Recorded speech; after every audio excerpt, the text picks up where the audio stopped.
Nehemiah, Chapter 1. The Memoirs of Nehemiah, son of Hakaliah.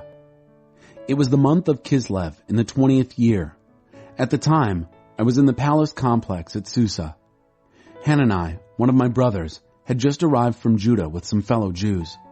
I asked them about the conditions among the Jews there who had survived the exile and about Jerusalem. They told me, the exile survivors who are left there in the province are in bad shape. Conditions are appalling. The wall of Jerusalem is still rubble. The city gates are still cinders. When I heard this, I sat down and wept. I mourned for days, fasting and praying before the God of heaven. I said, God of heaven, the great and awesome God, loyal to his covenant and faithful to those who love him and obey his commands. Look at me. Listen to me. Pay attention to this prayer of your servant that I'm praying day and night in intercession for your servants, the people of Israel, confessing the sins of the people of Israel. And I'm including myself, I and my ancestors, among those who have sinned against you. We've treated you like dirt. We haven't done what you told us, haven't followed your commands, and haven't respected the decisions you gave to Moses, your servant. All the same, remember the warning you posted to your servant Moses. If you betray me, I'll scatter you to the four winds. But if you come back to me and do what I tell you, I'll gather up all these scattered peoples from wherever they ended up and put them back in the place I chose to mark with my name. Well, there they are, your servants, your people, whom you so powerfully and impressively redeemed. Master, listen to me. Listen to your servant's prayer. And yes, to all your servants who delight in honoring you, and make me successful today so that I get what I want from the king. I was cupbearer to the king. Chapter 2. It was the month of Nisan in the 20th year of Artaxerxes the king. At the hour for serving wine, I brought it in and gave it to the king. I had never been hangdog in his presence before, so he asked me, "Why the long face? You're not sick, are you? Or are you depressed?" That made me all the more agitated. I said, "Long live the king. And why shouldn't I be depressed when the city where all my family is buried, is in ruins, and the city gates have been reduced to cinders?" The king then asked me, "So what do you want?" Praying under my breath to the God of heaven, I said, "If it please the king, and if the king thinks well of me, send me to Judah, to the city where my family is buried, so that I can rebuild it." The king, with the queen sitting alongside him, said, "How long will your work take, and when would you expect to return?" I gave him a time, and the king gave his approval to send me. Then I said, "If it please the king, provide me with letters to the governors across the Euphrates that authorize my travel through to Judah, and also an order to Asaph, keeper of the king's forest, to supply me with timber for the beams of the temple fortress, the wall of the city, and the house where I'll be living." The generous hand of my God was with me in this, and the king gave them to me. When I met the governors across the river, the Euphrates, I showed them the king's letters. The king even sent along a cavalry escort. When Sanballat the Horonite and Tobiah the Ammonite official heard about this, they were very upset, angry that anyone would come to look after the interests of the people of Israel. "Come, let's build the wall of Jerusalem." And so I arrived in Jerusalem. After I had been there 3 days, I got up in the middle of the night, I and a few men who were with me. I hadn't told anyone what my God had put in my heart to do for Jerusalem. The only animal with us was the one I was riding. Under cover of night, I went past the valley gate toward the Dragon's Fountain to the Dung Gate, looking over the walls of Jerusalem, which had been broken through and whose gates had been burned up. I then crossed to the Fountain Gate and headed for the king's pool, but there wasn't enough room for the donkey I was riding to get through. So I went up the valley in the dark, continuing my inspection of the wall. I came back in through the valley gate. The local officials had no idea where I'd gone or what I was doing. I hadn't breathed a word to the Jews, priests, nobles, local officials, or anyone else who would be working on the job. Then, I gave them my report.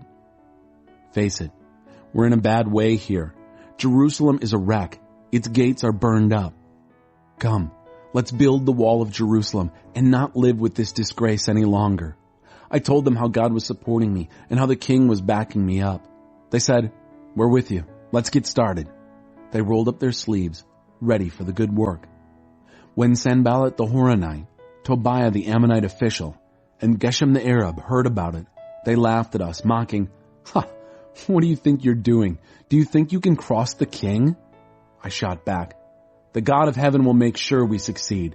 We're his servants and we're going to work, rebuilding. You can keep your nose out of it.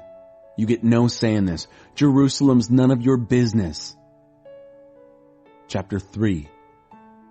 The high priest Eliashib and his fellow priests were up and at it. They went to work on the sheep gate. They repaired it and hung its doors, continuing on as far as the Tower of the 100 and the Tower of Hananel.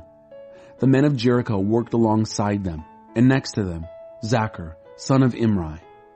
The fish gate was built by the Hassenaah brothers. They repaired it, hung its doors, and installed its bolts and bars.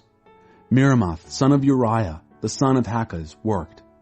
Next to him, Meshullam, son of Berechiah, the son of Meshezabel. Next to him, Zadok, son of Baanah, and next to him, the Tekoites, except for their nobles, who wouldn't work with their master and refused to get their hands dirty with such work.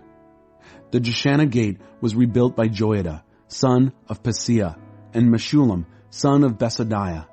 They repaired it, hung its doors, and installed its bolts and bars.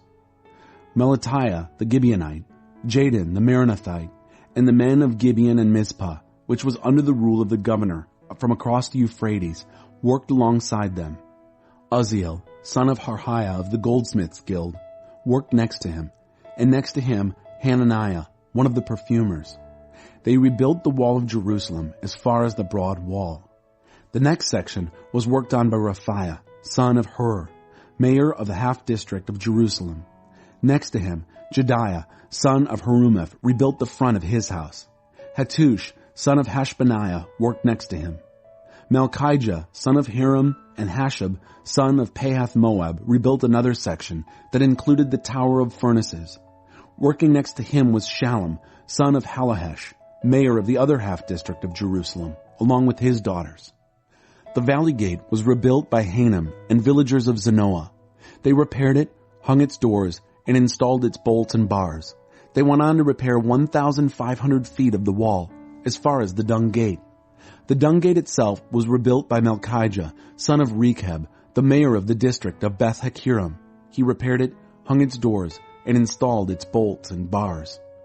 The Fountain Gate was rebuilt by Shallun, son of Calhozah, mayor of the Mizpah district.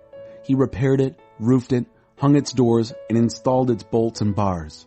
He also rebuilt the wall of the Pool of Siloam at the king's garden as far as the steps that go down from the city of David. After him came Nehemiah, son of Azbuk, mayor of half the district of Beth Zur. He worked from just in front of the tomb of David as far as the pool and the house of heroes. Levites under Rehum, son of Bani, were next in line. Alongside them, Hashabiah, mayor of half the district of Keilah, represented his district in the rebuilding.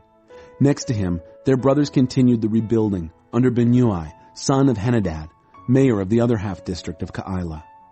The section from in front of the ascent to the armory, as far as the angle, was rebuilt by Ezer, son of Joshua, the mayor of Mizpah. From the angle to the door of the house of Eliashib the high priest was done by Baruch, son of Zabbai. Miramoth, son of Uriah, the son of Hakaz, took it from the door of Eliashib's house to the end of Eliashib's house. Priests from the neighborhood went on from there. Benjamin and Hashab worked on the wall in front of their house, and Azariah, son of Maaseiah, the son of Ananiah, did the work alongside his house.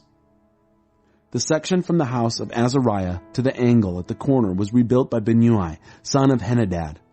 Palal, son of Uzai, worked opposite the angle and the tower that projects from the upper palace of the king near the court of the guard. Next to him, Pedaiah, son of Parosh, and the temple support staff who lived on the hill of Ophel, worked up to the point opposite the water gate, eastward, and the projecting tower. The men of Tekoa did the section from the great projecting tower as far as the wall of Ophel. Above the horse gate, the priests worked, each priest repairing the wall in front of his own house. After them, Zadok, son of Immer, rebuilt in front of his house, and after him, Shemaiah, son of Shechaniah, the keeper of the east gate. Then Hananiah, son of Shelemiah, and Hanan, the sixth son of Zalaph. Then Meshullam, son of Berechiah, rebuilt the wall in front of his storage shed. Malchijah the goldsmith repaired the wall as far as the house of the temple support staff and merchants, up to the inspection gate and the upper room at the corner. The goldsmiths and the merchants made the repairs between the upper room at the corner and the sheep gate. Chapter 4. I stationed armed guards. When Sanballat heard that we were rebuilding the wall, he exploded in anger, vilifying the Jews. In the company of his Samaritan cronies and military, he let loose. What are these miserable Jews doing? Do they think they can get everything back to normal overnight? Make building stones out of make-believe? At his side, Tobiah the Ammonite jumped in and said, "That's right. What do they think they're building? Why, if a fox climbed that wall, it would fall to pieces under his weight." Nehemiah prayed, "Oh, listen to us, dear God. We're so despised. Boomerang their ridicule on their heads. Have their enemies cart them off as war trophies to a land of no return. Don't forgive their iniquity. Don't wipe away their sin. They've insulted the builders." We kept at it, repairing and rebuilding the wall.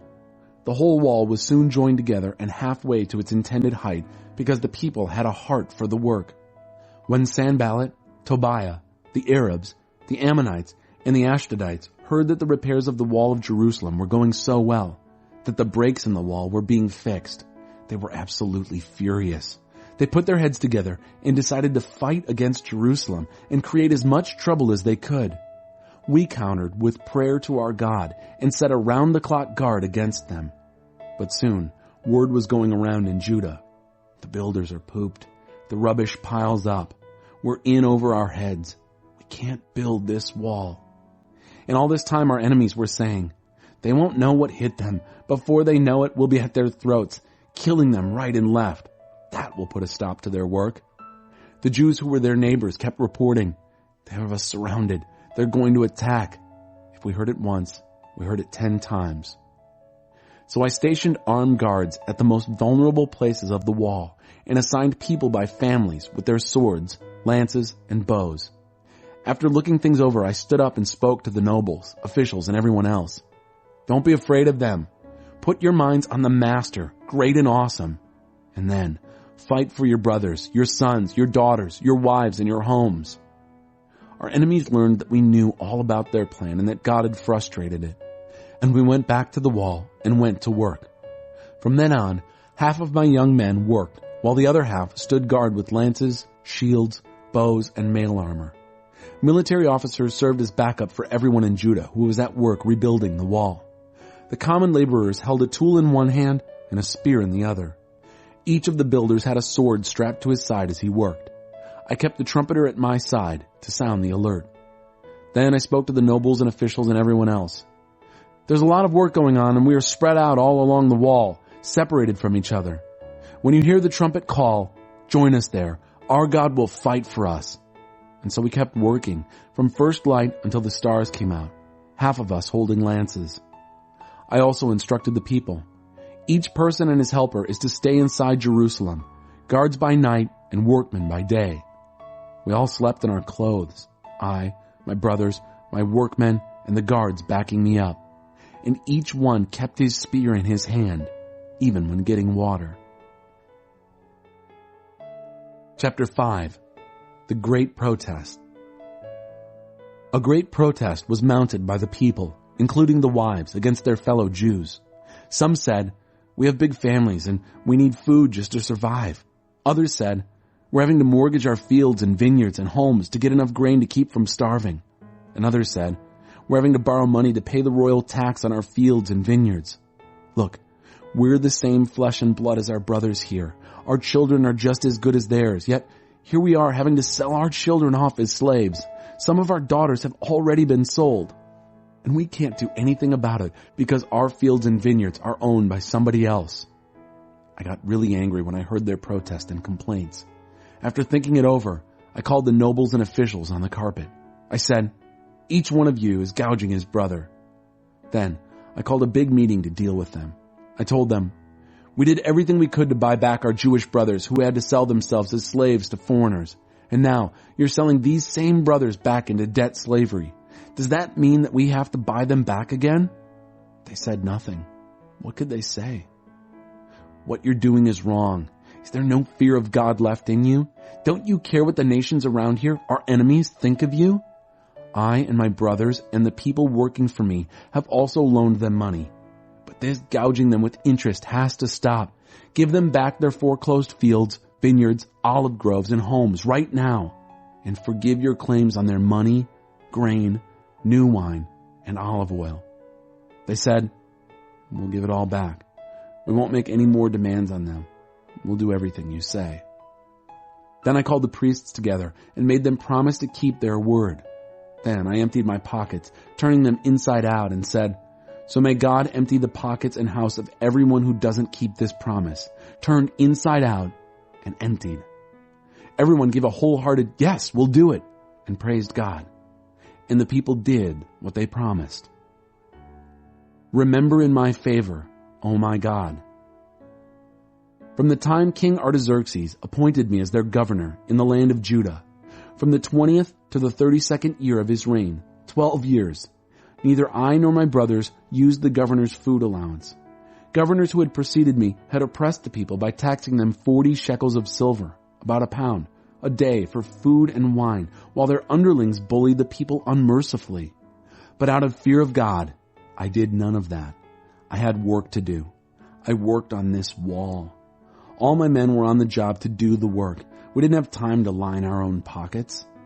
I fed 150 Jews and officials at my table, in addition to those who showed up from the surrounding nations. 1 ox, 6 choice sheep, and some chickens were prepared for me daily, and every 10 days a large supply of wine was delivered. Even so, I didn't use the food allowance provided for the governor. The people had it hard enough as it was.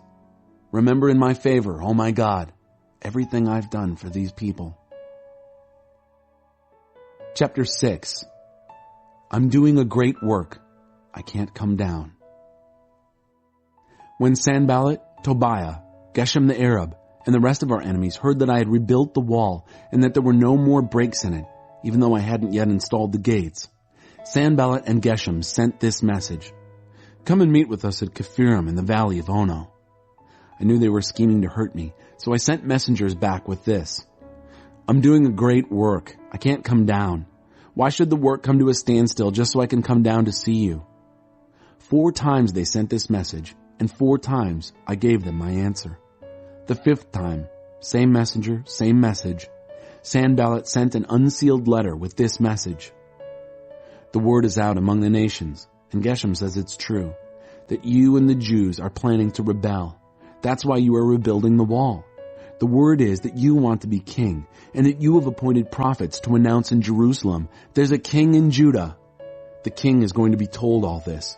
Don't you think we should sit down and have a talk?" I sent him back this: "There's nothing to what you're saying. You've made it all up." They were trying to intimidate us into quitting. They thought, they'll give up. They'll never finish it. I prayed, "Give me strength." Then I met secretly with Shemaiah, son of Delaiah, the son of Mehetabel, at his house. He said, "Let's meet at the house of God, inside the temple. Let's find safety behind locked doors, because they're coming to kill you. Yes, coming by night to kill you." I said, "Why would a man like me run for cover? And why would a man like me use the temple as a hideout? I won't do it." I sensed that God hadn't sent this man. The so-called prophecy he spoke to me was the work of Tobiah and Sanballat. They had hired him. He had been hired to scare me off, trick me, a layman, into desecrating the temple and ruining my good reputation so they could accuse me. Oh my God, don't let Tobiah and Sanballat get by with all the mischief they've done. And the same goes for the prophetess Noadiah and the other prophets who've been trying to undermine my confidence. The wall was finished on the 25th day of Elul. It had taken 52 days. When all our enemies heard the news and all the surrounding nations saw it, our enemies totally lost their nerve. They knew that God was behind this work. All during this time, letters were going back and forth constantly between the nobles of Judah and Tobiah. Many of the nobles had ties to him because he was son-in-law to Shechaniah, son of Era, and his son Jehohanan had married the daughter of Meshullam, son of Berechiah. They kept telling me all the good things he did, and then would report back to him anything I would say. And then Tobiah would send letters to intimidate me. Chapter 7. The Wall Rebuilt. Names and Numbers. After the wall was rebuilt and I had installed the doors, and the security guards, the singers, and the Levites were appointed, I put my brother Hanani, along with Hananiah, the captain of the citadel, in charge of Jerusalem because he was an honest man and feared God more than most men. I gave them this order: don't open the gates of Jerusalem until the sun is up, and shut and bar the gates while the guards are still on duty. Appoint the guards from the citizens of Jerusalem and assign them to posts in front of their own homes. The city was large and spacious, with only a few people in it, and the houses not yet rebuilt. God put it in my heart to gather the nobles, the officials, and the people in general to be registered. I found the genealogical record of those who were in the first return from exile. This is the record I found.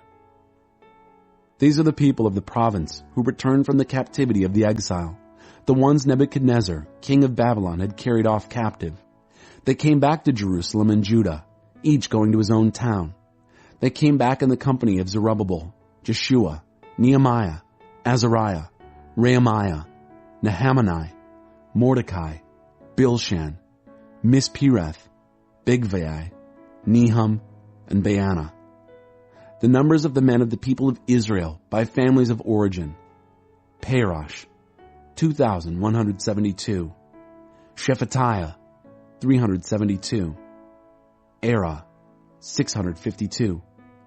Pahath Moab, sons of Jeshua and Joab, 2,818.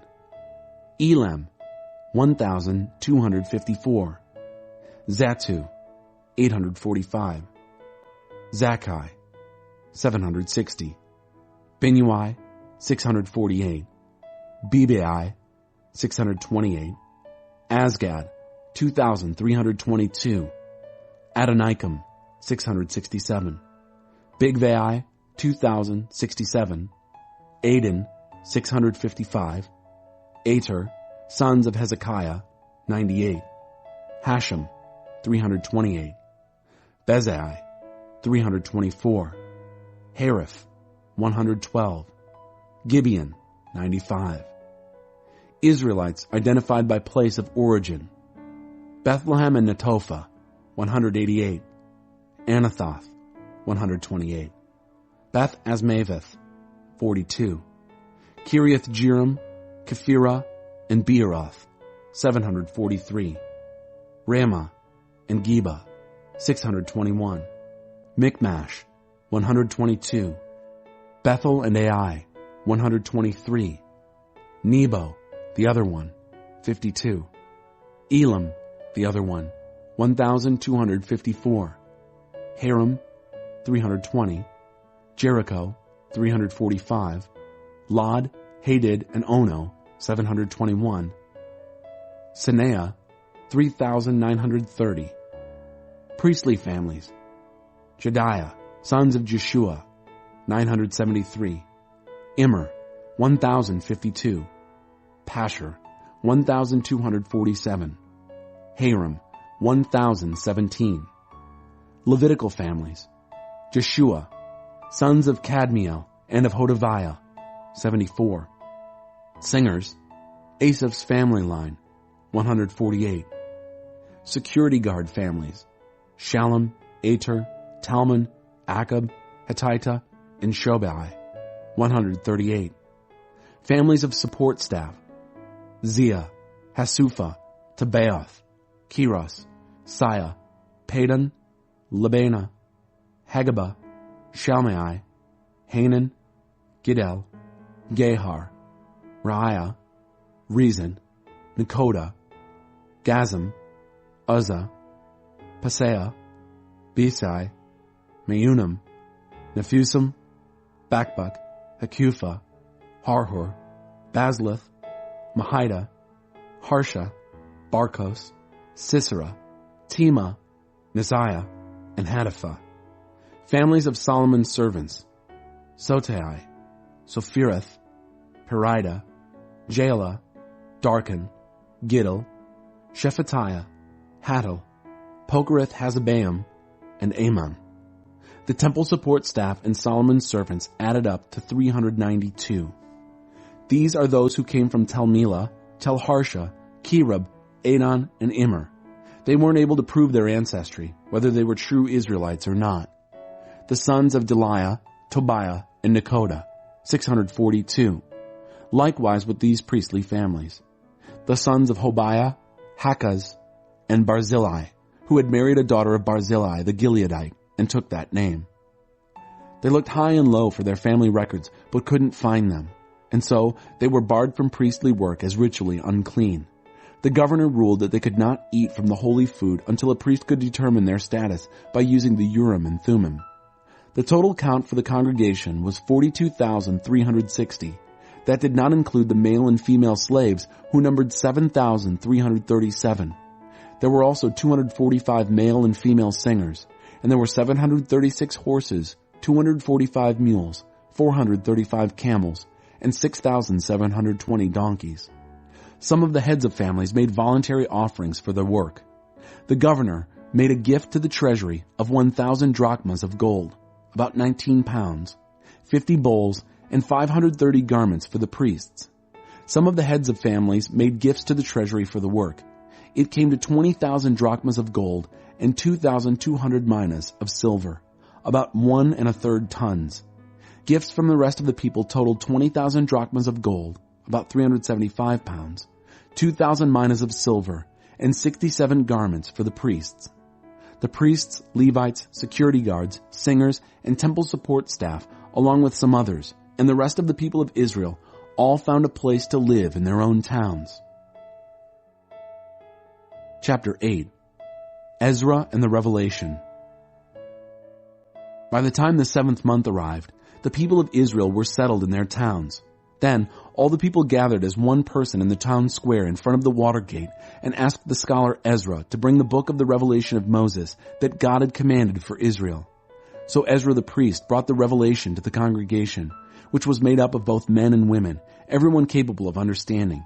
It was the first day of the 7th month. He read it facing the town square at the water gate from early dawn until noon in the hearing of the men and women, all who could understand it. And all the people listened, they were all ears, to the book of the Revelation.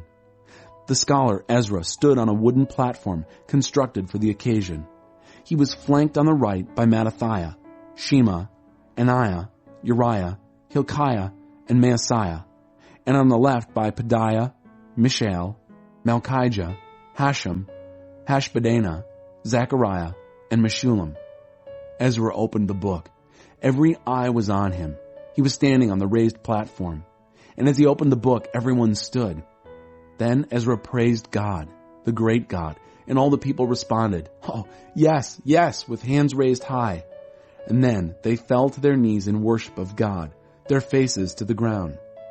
Jeshua, Bani, Sherebiah, Jamin, Akkub, Shabbethai, Hodiah, Maaseiah, Kelida, Azariah, Jozabad, Hanan, and Pelaiah, all Levites, explained the revelation while people stood, listening respectfully. They translated the book of the revelation of God so that people could understand it and then explained the reading. Nehemiah the governor, along with Ezra the priest and scholar, and the Levites who were teaching the people, said to all the people, "This day is holy to God, your God. Don't weep and carry on." They said this because all the people were weeping as they heard the words of the revelation. He continued, "Go home and prepare a feast, holiday food and drink, and share it with those who don't have anything. This day is holy to God. Don't feel bad. The joy of God is your strength." The Levites calmed the people. "Quiet now. This is a holy day. Don't be upset." So the people went off to feast, eating and drinking, and including the poor in a great celebration. Now they got it. They understood the reading that had been given to them. On the 2nd day of the month, the family heads of all the people, the priests, and the Levites gathered around Ezra the scholar to get a deeper understanding of the words of the revelation. They found written in the revelation that God commanded through Moses that the people of Israel are to live in booths during the festival of the 7th month. So they published this decree and had it posted in all their cities and in Jerusalem. Go into the hills and collect olive branches, pine branches, myrtle branches, palm branches, and any other leafy branches to make booths, as it is written." So the people went out, brought in branches, and made themselves booths on their roofs, courtyards, the courtyards of the temple of God, the Watergate Plaza, and the Ephraim Gate Plaza. The entire congregation that had come back from exile made booths and lived in them. The people of Israel hadn't done this from the time of Joshua, son of Nun, until that very day. A terrific day. Great joy. Ezra read from the book of the Revelation of God each day. From the first to the last day, they celebrated the feast for 7 days. On the 8th day, they held a solemn assembly in accordance with the decree. Chapter 9. Then, on the 24th day of this month, the people of Israel gathered for a fast, wearing burlap and faces smudged with dirt as signs of repentance. The Israelites broke off all relations with foreigners, stood up, and confessed their sins and the iniquities of their parents. While they stood there in their places, they read from the book of the Revelation of God, their God, for a quarter of the day. For another quarter of the day, they confessed and worshiped their God. A group of Levites, Yeshua, Bani, Kadmiel, Shebaniah, Bunai, Sherebiah, Bani, and Kenani, stood on the platform and cried out to God, their God, in a loud voice. The Levites, Jeshua, Kadmiel, Bani, Hashabaniah, Sherebiah, Hodiah, Shebaniah, and Pethahiah said, "On your feet, bless God, your God, forever and ever. Blessed be your glorious name, exalted above all blessing and praise. You're the one God, you alone. You made the heavens of heavens, and all angels, the earth and everything on it, the seas and everything in them. You keep them all alive. Heaven's angels worship you.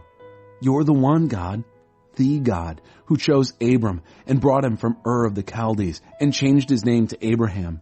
You found his heart to be steady and true to you and signed a covenant with him, a covenant to give him the land of the Canaanites, the Hittites and the Amorites, the Perizzites, Jebusites, and Girgashites, to give it to his descendants, and you kept your word because you are righteous. You saw the anguish of our parents in Egypt. You heard their cries at the Red Sea. You amazed Pharaoh, his servants, and the people of his land with wonders and miracle signs. You knew their bullying arrogance against your people. You made a name for yourself that lasts to this day. You split the sea before them. They crossed through and never got their feet wet. You pitched their pursuers into the deep. They sank like a rock in the storm-tossed sea. By day you led them with a pillar of cloud, and by night with a pillar of fire, to show them the way they were to travel. You came down onto Mount Sinai. You spoke to them out of heaven. You gave them instructions on how to live well, true teaching, sound rules and commands. You introduced them to your holy Sabbath. Through your servant Moses, you decreed commands, rules, and instruction. You gave bread from heaven for their hunger. You sent water from the rock for their thirst. You told them to enter and take the land, which you promised to give them. But they, our ancestors, were arrogant, bull-headed. They wouldn't obey your commands. They turned a deaf ear. They refused to remember the miracles you had done for them. They turned stubborn, got it into their heads to return to their Egyptian slavery. And you, a forgiving God, gracious and compassionate, incredibly patient, with tons of love, you didn't dump them. Yes, even when they cast a sculpted calf and said, "This is your God who brought you out of Egypt," and continued from bad to worse, you, in your amazing compassion, didn't walk off and leave them in the desert. The pillar of cloud didn't leave them. Daily it continued to show them their route. The pillar of fire did the same by night, showed them the right way to go. You gave them your good spirit to teach them to live wisely. You never stinted with your manna, gave them plenty of water to drink. You supported them 40 years in that desert. They had everything they needed. Their clothes didn't wear out and their feet never blistered. You gave them kingdoms and peoples, establishing generous boundaries. They took over the country of Sihon, king of Heshbon, and the country of Og, king of Bashan. You multiplied children for them, rivaling the stars in the night skies. And you brought them into the land that you promised their ancestors they would get and own. Well, they entered all right.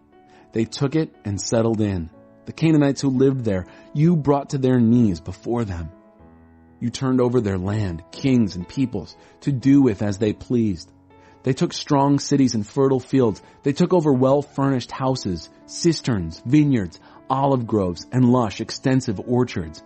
And they ate, grew fat on the fat of the land. They reveled in your bountiful goodness. But then they mutinied, rebelled against you, threw out your laws and killed your prophets, the very prophets who tried to get them back on your side. And then things went from bad to worse. You turned them over to their enemies, who made life rough for them. But when they called out for help in their troubles, you listened from heaven. And in keeping with your bottomless compassion, you gave them saviors who saved them from the cruel abuse of their enemies. But as soon as they had it easy again, they were right back at it, more evil. So you turned away and left them again to their fate, to the enemies who came right back. They cried out to you again. In your great compassion, you heard and helped them again. This went on over and over and over. You warned them to return to your revelation. They responded with haughty arrogance. They flouted your commands, spurned your rules, the very words by which men and women live. They set their jaws in defiance. They turned their backs on you and didn't listen. You put up with them year after year and warned them by your Spirit through your prophets. But when they refused to listen, you abandoned them to foreigners. Still, because of your great compassion, you didn't make a total end to them. You didn't walk out and leave them for good. Yes, you are a God of grace and compassion. And now, our God, the great God, God majestic and terrible, loyal in covenant and love, don't treat lightly the trouble that has come to us, to our kings and princes, our priests and prophets, our ancestors, and all your people from the time of the Assyrian kings right down to today. You are not to blame for all that has come down on us. You did everything right. We did everything wrong. None of our kings, princes, priests, or ancestors followed your revelation. They ignored your commands, dismissed the warnings you gave them. Even when they had their own kingdom and were enjoying your generous goodness, living in that spacious and fertile land that you spread out before them, they didn't serve you or turn their backs on the practice of evil. And here we are, slaves again today. And here's the land you gave our ancestors so they could eat well and enjoy a good life. And now look at us, no better than slaves on this land. Its wonderful crops go to the kings you put over us because of our sins. They act like they own our bodies and do whatever they like with our cattle. We're in deep trouble. Because of all this, we are drawing up a binding pledge, a sealed document signed by our princes, our Levites, and our priests. Chapter 10. The sealed document bore these signatures. Nehemiah, the governor, son of Hekeliah, Zedekiah, Sariah, Azariah, Jeremiah, Pashur, Amariah, Malchijah, Hattush, Shebaniah, Malach, Haram, Miramoth, Obadiah, Daniel, Ginnathan, Baruch, Meshullam, Abijah, Mijamin, Maaziah, Bilgai, and Shemaiah. These were the priests.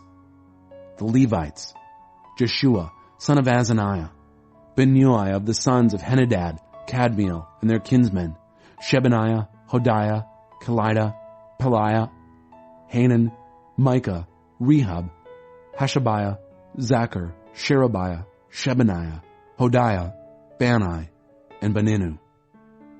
The heads of the people, Parosh, Pahath Moab, Elam, Zatu, Bani, Bunai, Azgad, Bebai, Adonijah, Bigvai, Aden, Ater, Hezekiah, Azur, Hodiah, Hashem, Bezai, Hariph, Anathoth, Nebai, Megpiash, Meshullam, Hezer, Meshezabel, Zadok, Jaddua, Pelatiah, Hanan, Aniah, Hoshea, Hananiah, Hashab, Halohesh, Pilah, Shobek, Rehum, Hashabnah, Maaseiah, Ahiah, Hanan, Anan, Malach, Haram, and Baana.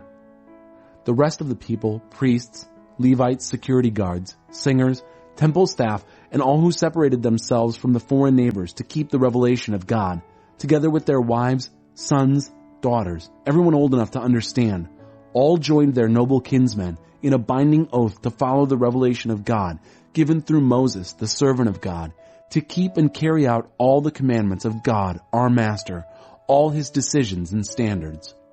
Thus, we will not marry our daughters to our foreign neighbors, nor let our sons marry their daughters.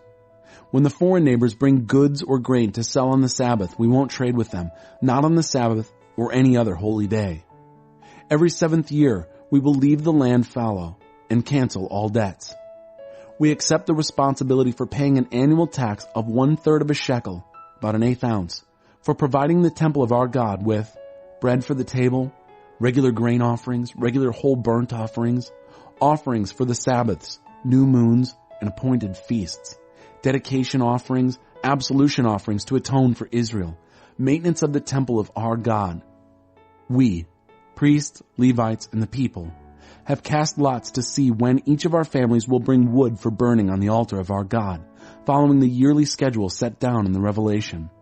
We take responsibility for delivering annually to the temple of God the first fruits of our crops and our orchards, our firstborn sons and cattle, and the firstborn from our herds and flocks for the priests who serve in the temple of our God, just as it is set down in the Revelation. We will bring the best of our grain, of our contributions, of the fruit of every tree, of wine, and of oil to the priests in the storerooms of the temple of our God.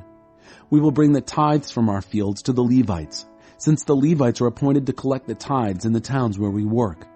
We'll see to it that a priest descended from Aaron will supervise the Levites as they collect the tithes and make sure that they take 1/10 of the tithes to the treasury in the temple of our God. We'll see to it that the people of Israel and Levites bring the grain, wine, and oil to the storage rooms where the vessels of the sanctuary are kept, and where the priests who serve, the security guards, and the choir meet. We will not neglect the temple of our God. Chapter 11. The leaders of the people were already living in Jerusalem, so the rest of the people drew lots to get 1 out of 10 to move to Jerusalem, the holy city, while the other 9 remained in their towns. The people applauded those who voluntarily offered to live in Jerusalem. These are the leaders in the province who resided in Jerusalem, some Israelites, priests, Levites, temple staff, and descendants of Solomon's slaves lived in the towns of Judah on their own property in various towns. Others from both Judah and Benjamin lived in Jerusalem. From the family of Judah, Athaiah, son of Uzziah, the son of Zechariah, the son of Amariah, the son of Shephatiah, the son of Mahalalel, from the family line of Perez, Maaseiah, son of Baruch, the son of Calhosah, the son of Heziah, the son of Adiah, the son of Joiarib, the son of Zechariah, the son of the Shilonite. The descendants of Perez who lived in Jerusalem numbered 468 valiant men. From the family of Benjamin, Sallu, son of Meshullam, the son of Joed, the son of Pedaiah, the son of Koliah, the son of Maaseiah, the son of Ithael, the son of Jeshiah, and his brothers Gabai and Salai, 928 men. Joel, son of Zichri, was their chief, and Judah, son of Hassanoah, was second in command over the city. From the priests, Jediah, son of Joiarib, Jachin, Sariah, son of Hilkiah, the son of Meshullam, the son of Zadok, the son of Moriath, the son of Ahitub, supervisor of the temple of God, along with their associates responsible for work in the temple, 822 men.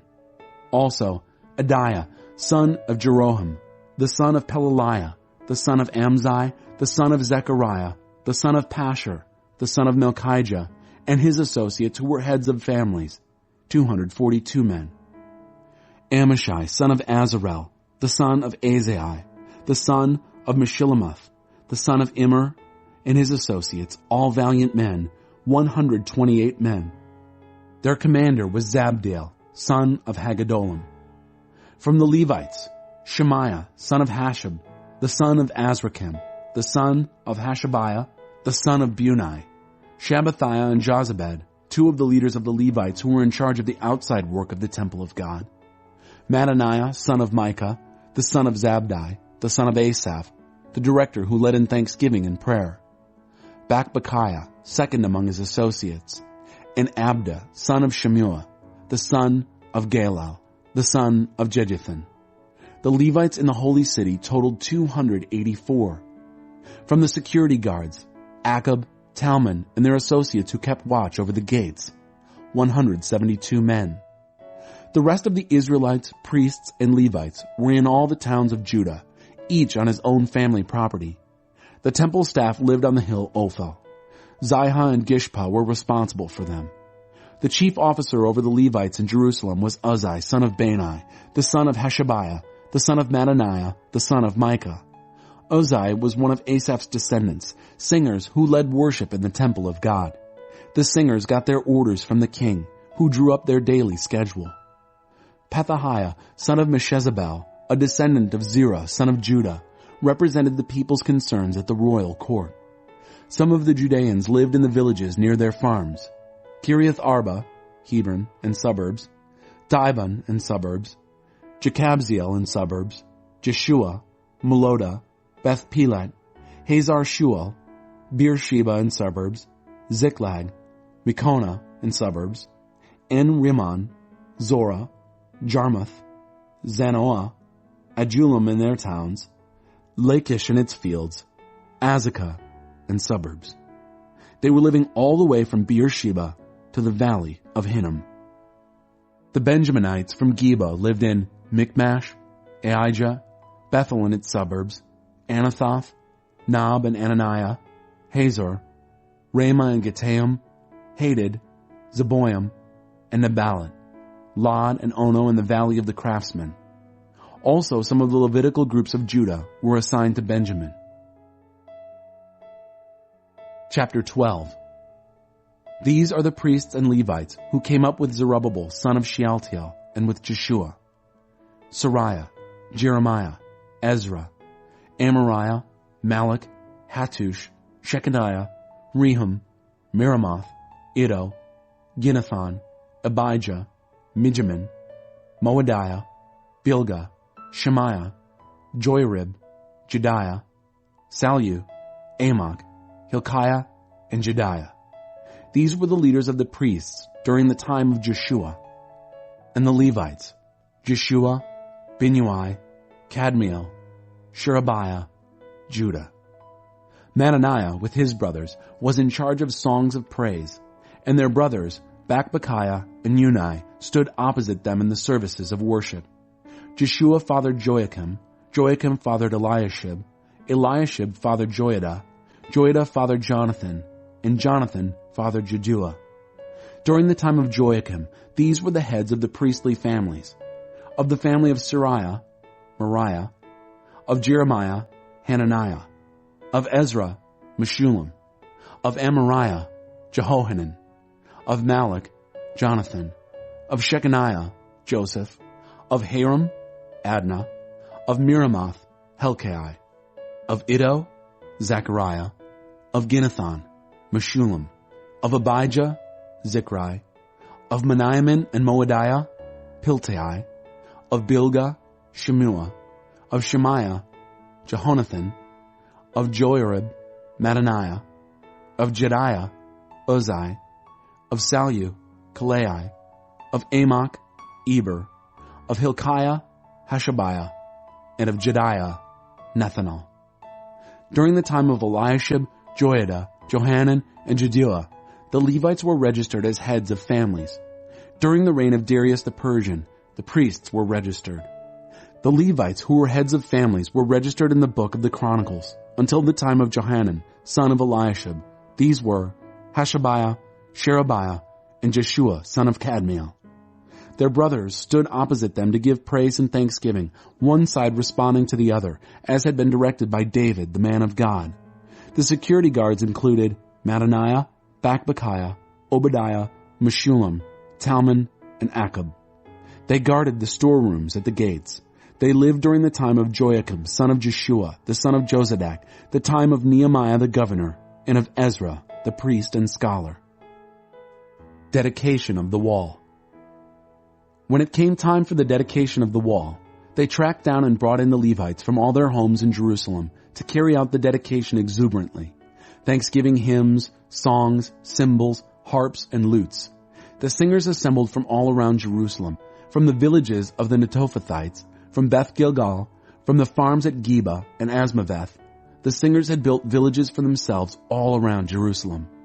The priests and Levites ceremonially purified themselves. Then they did the same for the people, the gates, and the wall. I had the leaders of Judah come up on the wall, and I appointed 2 large choirs. One proceeded on the wall to the right toward the Dung Gate. Hashiah and half the leaders of Judah followed them, including Azariah, Ezra, Meshullam, Judah, Benjamin, Shemaiah, and Jeremiah. Some of the young priests had trumpets. Next, playing the musical instruments of David, the man of God, came Zechariah son of Jonathan, the son of Shemaiah, the son of Mattaniah, the son of Micaiah, the son of Zachar, the son of Asaph, and his brothers Shemaiah, Azarel, Milalai, Gilalai, Maai, Nethanel, Judah, and Hanani. Ezra the scholar led them. At the fountain gate, they went straight ahead, up the steps of the city of David, using the wall stairway above the house of David to the water gate on the east. The other choir proceeded to the left. I and half of the people followed them on the wall from the Tower of Furnaces to the broad wall, over the Ephraim gate, the Jeshanah gate, the fish gate, the Tower of Hananel, and the Tower of the 100 as far as the sheep gate, stopping at the prison gate. The 2 choirs then took their places in the temple of God. I was there with half of the officials, along with the priests, Eliakim, Maaseiah, Meniamin, Micaiah, Elionai, Zechariah, and Hananiah with their trumpets.